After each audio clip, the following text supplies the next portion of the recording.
because I was not the kind of doctor anybody was ever going to name a disease after.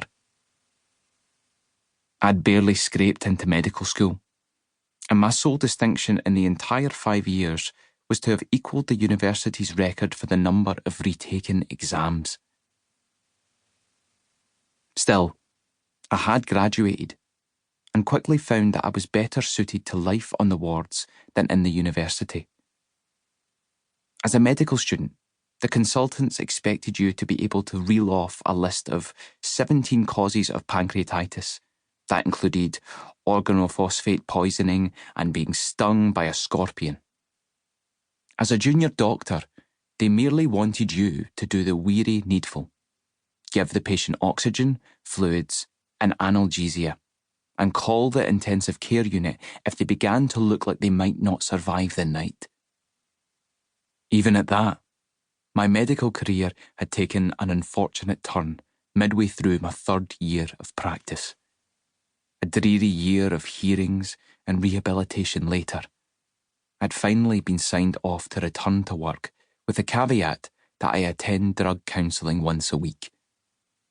After everything I'd done, I had known I would have to leave Scotland and start over, and the senior house officer job at St Luke's that I had seen advertised in the back of the British Medical Journal had seemed a perfect fit. In some ways, that even turned out to be true. Not many other hospitals would have employed me, and not many other doctors would have willingly worked at St Luke's. My telephone interview gave a new meaning to the word cursory. There were no clinicians on the call, and the exhausted-sounding HR woman asked only 2 questions. Was I in the medical register, and when could I begin? I would later discover that St Luke's was simply in an even worse predicament than I was. 6 months previously, the medical department's approval to train junior doctors had been withdrawn by the Department of Health, leaving the hospital short of a dozen junior doctors. As the pool of candidates that might fill these roles comprised solely of doctors willing to work without prospect of meaningful career advancement, they had never managed to fill more than 8 of them. I confirmed I was on the medical register, albeit with conditions in my practice, and told the HR woman I could start just as soon as I found somewhere to live in London. She reassured me that St Luke's had an accommodation block on site that would be perfectly adequate until I got myself settled, and informed me I would start in 2 days' time. She hung up before I could ask any more questions, and I took the train south the next day. Chapter 2. I got into King's Cross in the evening. It was still summer then, and the day's heat radiated back off the Euston Road and mixed with the diesel fumes of the buses to make the air asphyxiatingly thick.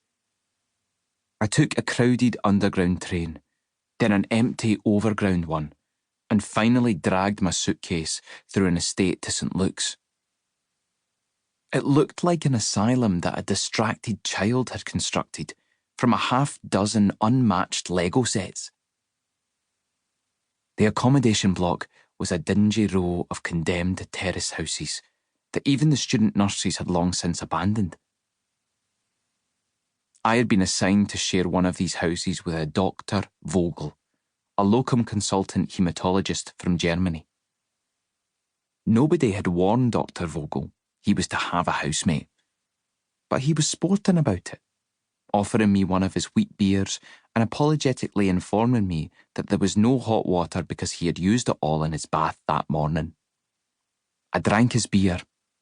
Dr. Vogel talked about motorsport and some recent advances in platelet science he inexplicably thought would interest me, and I went to bed at the first opportunity. My first day was a Saturday. Dr. Sudbury, an owlish 50-something rheumatologist who doubled as St Luke's clinical director, was the consultant on call. Rheumatologists are often sticklers for medical tradition. Only the truest of believers ever choose that impossibly complex speciality.